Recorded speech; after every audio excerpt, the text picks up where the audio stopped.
2 medium size வெங்காயம் நீட்டாக cut பண்ணி வச்சுருக்கேன். 2 மீடியம் சைஸ் தக்காளி, கொஞ்சம் கருவேப்பிலை எடுத்திருக்கேன்.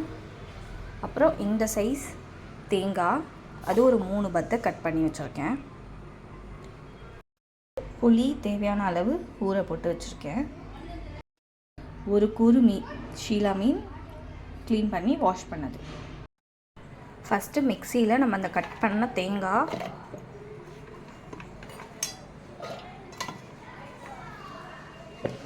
அப்புறம் கட் பண்ண வெங்காயம் இருக்கு இல்லையா, அதில் சும்மா கொஞ்சமாக ஒரு 2 வெங்காயம் கட் பண்ணியிருக்கோன்னா அதில் வந்து ஆஃப் வெங்காயம் இதில் நான் சேர்த்துக்கிறேன்.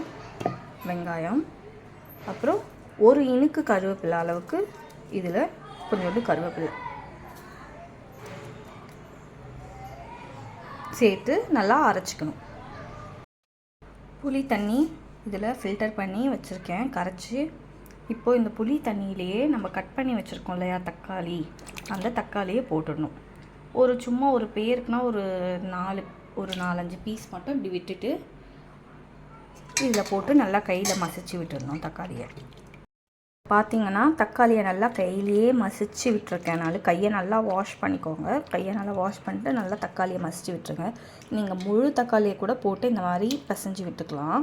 கட் பண்ணிவிட்டு பிசைஞ்சாலும் ஓகே தான். இதில் 1 டேபிள் ஸ்பூன் குழம்பு மிளகாத்தூள்,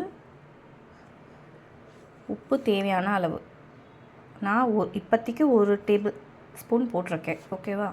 அப்புறம் நீங்கள் டேஸ்ட் பார்த்துட்டு போட்டுக்கலாம். இப்போ எல்லாத்தையுமே நம்ம கையில் தான் மிக்ஸ் பண்ண போகிறோம்.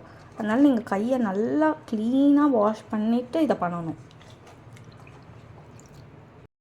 இப்போது இந்த அரைச்ச தேங்காய் விழுதியும் நான் இதில் சேர்த்து மிக்ஸ் பண்ணிக்கிட்டேன். நல்லா கலக்கி ஊற்றிடுங்க.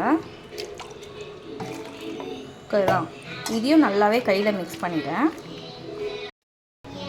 இப்போ இந்த டைமில் புளிப்பு, காரம், உப்பு எல்லாத்தையும் செக் பண்ணிவிட்டு எதனா கம்மியாக இருந்ததுன்னா அதை நீங்கள் ஊற்றிக்கலாம். ஒரு சிட்டிகை மஞ்சத்தூள் சேர்த்துருக்கேன். இது ஆப்ஷனல் தான், நீங்கள் வேணும்னா சேர்த்துக்கலாம், இல்லைனா பரவாயில்ல. மீன் கழுவும் போது நீங்கள் மஞ்சள் போட்டு வாஷ் பண்ணியிருந்தீங்கன்னா தேவையில்லை. இப்போது இது எல்லாத்தையும் சேர்த்து நம்ம தாளிக்க போகிறோம். கடாய் நல்லா சூடாக இருந்ததும் இல்லை நல்லெண்ணெய் எவ்வளோ வேணுமோ விட்டுக்கோங்க. நல்லெண்ணெய் எதுவும் கடுகு, உளுந்து, சீரகம் எல்லாமே 1 ஸ்பூன் அளவு போட்டுக்கோங்க.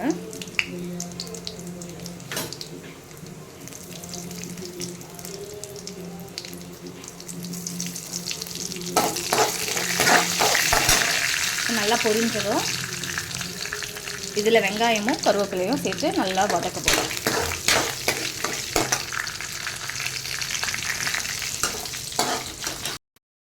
வெங்காயம் நல்லா கோல்டன் கலரில் ஆகிற வரைக்கும் நல்லா வதக்கணும் வெங்காயத்தை. இந்த குழம்புக்கு அதுதான் நல்லா டேஸ்ட்டு கொடுக்கும்.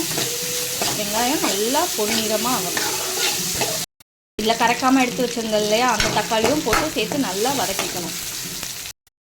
இப்போது வெங்காயம் தக்காளி எல்லாம் நல்லா வதங்கிடுச்சு. இப்போது நம்ம கரைச்சி வச்சுருக்கோம் இல்லையா குழம்பு மிளகாத்தூள், உப்பு, தக்காளி எல்லாம் போட்டு அதை இதில் ஊற்ற போகிறோம்.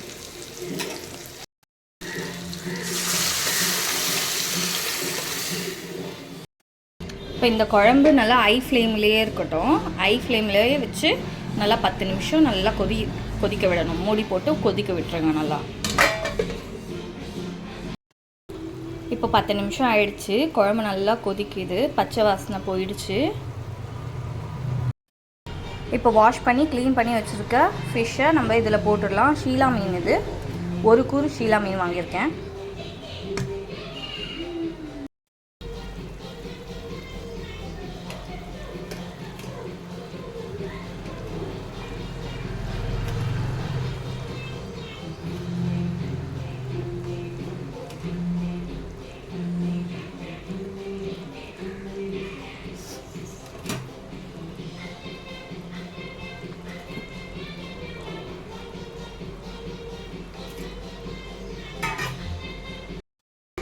மீன் போட்டு 5 நிமிஷம் மட்டும் நல்லா கொதிக்க வச்சுருங்க.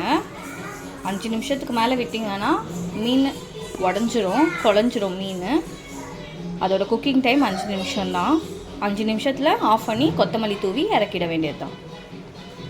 5 நிமிஷம் ஆகிடுச்சு, மீன் நல்லா வெந்துட்டுருக்கும்.